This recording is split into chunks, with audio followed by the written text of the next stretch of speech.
Hello. Today we're going to talk about diastasis recti and how to test for it. First off, let me explain what diastasis recti is.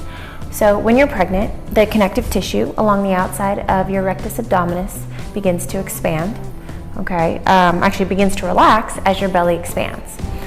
There's a hormone that's released when you're pregnant that allows for this to happen so that your hips can broaden so you could give birth. Now, in doing so of this connective tissue, allowing it to relax and your belly expanding, the abs start to pull apart, which is completely normal. Now, this is why it's super important when you're pregnant to continue working your core, to strengthen your pelvic floor, and to ensure that you're doing all the exercises you need to do to maintain the integrity of your core throughout pregnancy, so that post-pregnancy, once you have your baby, and also after you're done breastfeeding and that hormone is gone, everything can resume back to normal and the abs can seal back together. Now, this isn't always the case. Sometimes you just aren't able to have your stomach come back together. So there are exercises that can be done. I do have a program to help fix that. But for now, let's find out how to see if you do have diastasis recti. There are two things to test for. It's going to be the gap that is in the middle of your stomach. And the second thing is going to be the integrity of the muscle itself. So first things first, you're going to lie down, on your back.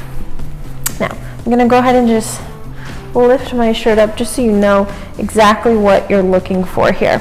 So typically, the normal split in the abdomen is 2 fingers, Anything above 2 fingers is considered diastasis recti. So that's where you need to be doing certain exercises and avoiding certain exercises so you're not exacerbating this gap.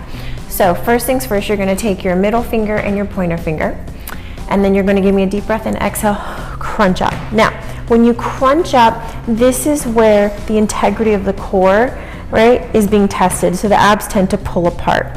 So you're going to take your fingers and we're going to start at the belly button, You're going to push down. Now, when you're pushing down, what you're looking for is a push back, You don't want your fingers to basically be swallowed up. If they are, then that means the integrity of the muscle, of the fascia, of the connective tissue has been compromised, And you're going to take that and you're trying to see if maybe you can fit 3 fingers or anything more than 2, and you're going to work just below, the belly button.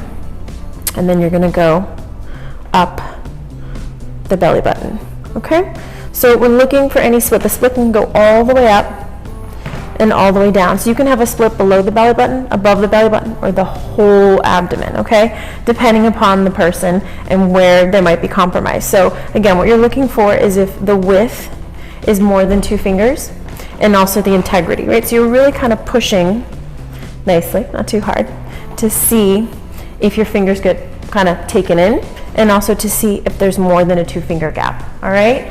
So this can be done right when you're basically cleared for exercise. Typically your doctor's not gonna check for this. It's not really seen as a medical issue unless it starts to create other problems. It's seen as more cosmetic, which is sad, but that's another conversation to be had. But it's good to be aware. So once at 6 weeks you are cleared, it's good to check yourself. And then from there, if you don't have it, great. You wanna then start working out as if you were still pregnant, because again, your body is still recovering. If you do have it, again, like I said, I do have a very special program. It's 6 weeks that can help you to close this gap. So I hope that was informative for you. Don't worry, we've all gone through this, and it can only get better from here. Good luck.